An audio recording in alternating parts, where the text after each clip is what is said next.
Hello everyone. Today I am here to share a very different video that I never thought I would film, but I thought I should film it. And yeah, today I'm going to talk about my birth story with my daughter. So if you don't know, I just had my second child a couple months ago.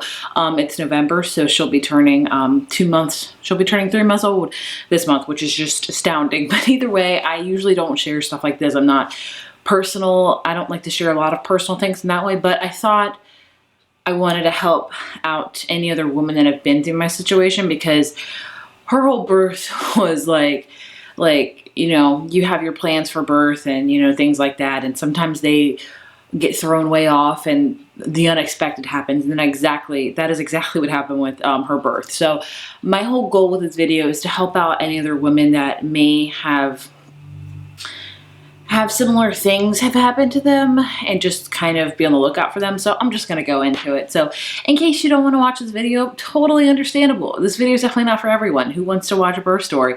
You know, I get it. But let's just get into it because I don't want it to be too long. So the day was August 23rd. I had went to my regular OB appointment very, very early in the morning because that's just the way I scheduled it.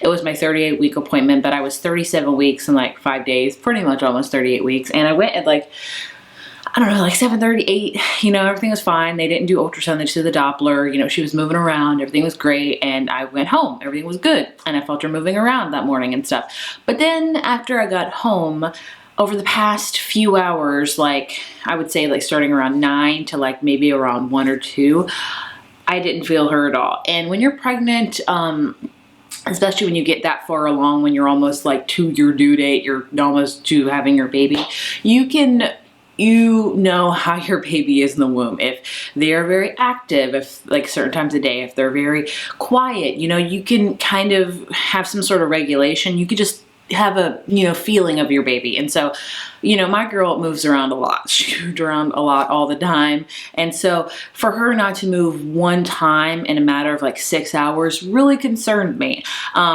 So I called my doctor, I think around like 2:33, and like left a message and was like, hey, I'm about to move, like, should I come in? And so they called me back. They were like, yeah, go ahead, come on in. We'll do a non-stress test. So my doctor, I live like 30 minutes away from my doctor, just how it goes. So I think I got there around like 3:30 or 4. And so I did a non-stress test. And what that is they hook these bands around you, like 2 bands around your stomach, one to listen to your heartbeat, one to listen to your baby's heartbeat. And it's just to help, like, to see the heartbeat of your baby, like to feel it and stuff like that, and make sure like they're not in distress, the heartbeat's doing well, things like that. So I sat there for about 30 minutes. They came in and looked at it and they were like, you know, her heartbeat kind of goes down a lot, but then it goes up. So we don't know if we're catching your heartbeat or not. So let's listen to it for another 30 minutes. So I was there for like an hour, from like 3:30 to like 4:30.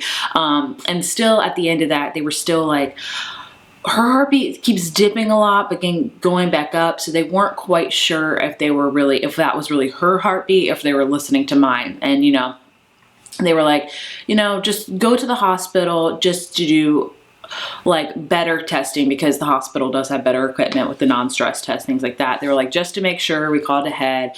And I was like, okay, at this point, you know, I have very high anxiety, especially medical anxiety.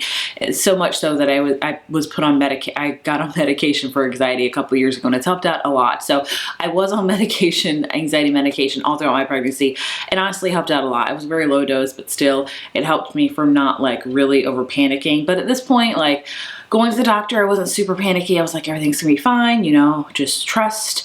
And then when they were like, go to the hospital, my anxiety dipped a lot, like it peaked a lot, and I was like, okay. But I was like, they think everything's fine. They just want to double check by going to the hospital to really triple check and make sure everything's fine. So I called my husband because I've been alone this whole time. You know, if you don't know, we have a 7-year-old son that's special needs. And so, you know, a lot of times we can't go to places together. It has to be one of us. So I called him and he's like, do you want to come up there? And I was like, no, they're pretty sure it's fine. They're just making me go to the hospital for triple checking. So, I'll probably be home by 8, get dinner ready and all that kind of stuff. So I was under the impression that everything's gonna be fine. So I get to the hospital around, I think like 5 maybe, and mind you, again, the hospital is about 30 minutes away from my home, and so immediately they go ahead and put the stress test again, and they notice that, yep, it was her heartbeat that keeps dipping and then rising again, and they really don't know why. So they immediately were like, okay, we're gonna go ahead and get an IV started and take some blood and get this figured out. And I was like, okay. At this point still, I was like, it should be good. I should be able to go home. I think everything's okay. And, within a matter of like 30 minutes, the nurses kept coming in because her heart rate kept dropping, which is called decels, I believe. When the baby's heart rate keeps dropping and, then going back up. And they were like, we talked to your doctor. We're just going to go ahead and induce you. We're going to start the induction process tonight and hopefully you'll have a baby tomorrow. And I was like, okay.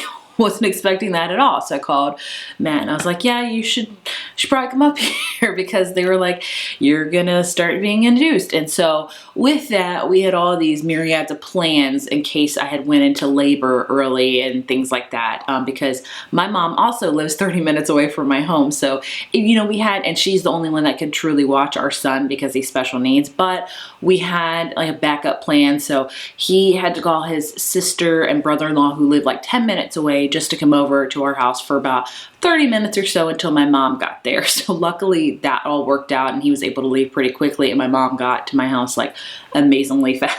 But either way, so Matt's on his way up there. He's just thinking that we're gonna start the induction process and things like that. By the time he got there, things had really picked up a lot, like the point where her heartbeat kept dropping a lot, where the nurses would rush in multiple times to make me go onto the side, like lay on my side to make her heart rate go back up, lay on the other side. And then it got to the point of like, as soon as my husband got there, it was like, no induction is going to happen. A C-section is going to happen tonight. It was going to be whether or not it was going to be like, I would say I had an emergency C-section, but it would be to the point of whether I would be put under or not. It was to that point because her heartbeat kept dropping and it would stabilize, but it just was not, it wouldn't stabilize to the point where it'd be like a stable heartbeat. It would just keep dropping and then going back up, and it would drop and they would have to run. It's a scary feeling when you're in the hospital, when you're pregnant and nurses rush in to make you go onto your side really quickly. It's a very traumatic and scary experience, but I have to say my nurses were really awesome. And so, yeah, when he got there, I was like, no, induction's not happening. Like C-section's going to happen within a matter of hours. Because remember, I got there at 5. So this all happened very, very, very quickly. Like they started loading me up with IV fluids. And so luckily, thank the Lord, it stabilized enough where they were like, okay, you can be fully conscious for the C-section. And I've never had a C-section before. With Noah, I was induced. I was induced like maybe 4 days early because I had high blood pressure and I delivered vaginally. And it was not that bad, honestly. Like it was painful, yes, but I'm a big girl. I got big hips. My hips were made for birthing. So I was ready to birth another baby totally with, with my big hips and things like that. But a C-section was totally not planned at all. So I want to say I got out of the hospital at 5 and they started wheeling me back to prep for C-section around like, I don't know, like 7 or so. And with the C-section, you have to do so many things. Like they have to do the spinal thing where they put spinal things in your thing. And honestly, a C-section for me was very traumatic because if I had been more noticed, I would have probably been better. But as soon as they were like, you're going to have a C-section within a matter of hours, I just lost it. And we had to pray. And I was just like, I had to tell Matt, I'm like, you have to be the strong one here because I cannot keep this together. And he did great. But the C-section went good, things like that. It was traumatic in the fact that when I was laying down, and they were prepping my body, it's a very weird experience having a C-section, having a full like surgery while you're still conscious. Like it is bizarre. But like when I was laying down, I started getting the shakes. I would just shiver uncontrollably for like an hour. I almost threw up like several times. It was oh my gosh, it was just a lot. But either way, I got to the hospital at 5 and she was born around, I want to say like around 9 o'clock at night, pretty much. It was like a matter of 4 hours. Like I had to have that baby. And the reason why I wanted to film this video is because of how she was born. She came out with a cord wrapped around her neck 3 times. That's a lot. A lot of times, if you have a baby and the cord's wrapped around their neck 1 time, you can still give birth vaginally. It's fine. Even sometimes twice around their neck, but 3 times, it's pretty scary. And so the cord was wrapped around her neck 3 times. And so they pulled her out of me and they took her over and they were, doing their things. And there was a nurse beside me and Matt was also beside me. And I was like, is she okay? And the nurse was, props to the nurses. She was like, yeah, everything's fine. Everything's good. Little did I know until a little bit later that she was not breathing on her own for the first like 7 or 8 minutes of her life. Like they almost had to intubate her where they had to put a tube down her throat to get her to breathe. But luckily she started breathing because she had all this fluid in her lungs and the cord was wrapped around her neck 3 times. And it was just a lot. But luckily she only had to go to the NICU for a little bit. Thank the Lord for that. And she was able to come into our room that night and she's been fine ever since. But yeah, the whole purpose of this video, oh gosh, I'm not gonna cry.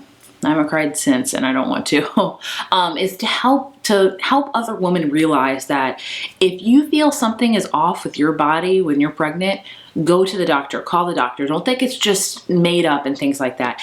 I'm gonna be 1000% honest with you. If I had not gone to the doctor and if they have not sent me to the hospital, if they would have sent me home, my daughter would not be here today. She would not have made it. And I asked the doctors that. I asked the nurses, I was like, would she have made it? And they can't answer something like that because that's, they were just like, well, and then that's all you need to know as a patient. You're just like, yep, get it. I understand. I have to hurry up because she's up right now.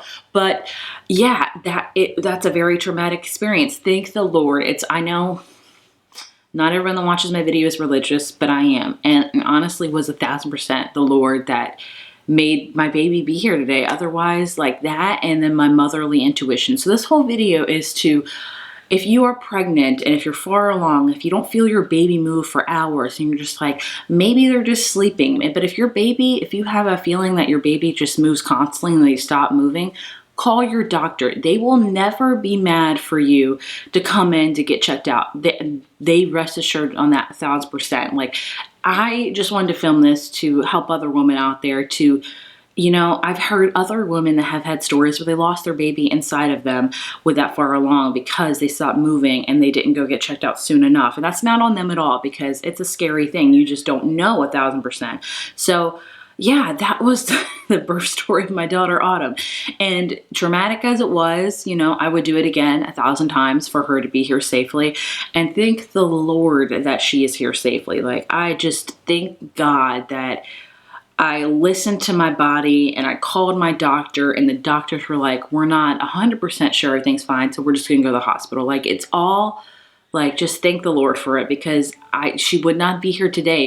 And that's a very scary thing to think about, to like have your, not be able to deliver your baby that you've been waiting for 9 months. And, I struggled with infertility a lot before I even had Noah. I had 3 miscarriages. I had several surgeries. I never had to get to the point for IVF or IUI, thank the Lord. But I know so many women go through that, and to have this happen, this far along my pregnancy, to almost lose a baby because the cord had wrapped around her neck 3 times. I don't know what she was doing in there. She was just going crazy and had the cord wrapped around her neck. But I just thank the Lord that she is okay. So I don't usually film stuff like this because I'm very personal in that regard. But if I can help one woman out to go to the doctor to get things checked out to make sure their baby is okay, that's all I care about, because at the end of the day, that's what's worth it to me. So yeah, I wanted to share that with you.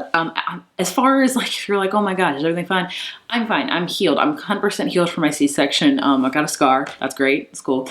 She's doing good. She's, like I said, she's growing. She's happy. She's healthy. She's fussy, but she's a baby. She's not sleeping well. I'm running on caffeine and that's about it. And dealing with that and my son is a lot, but I'm happy that she's here and I'm happy that she is healthy.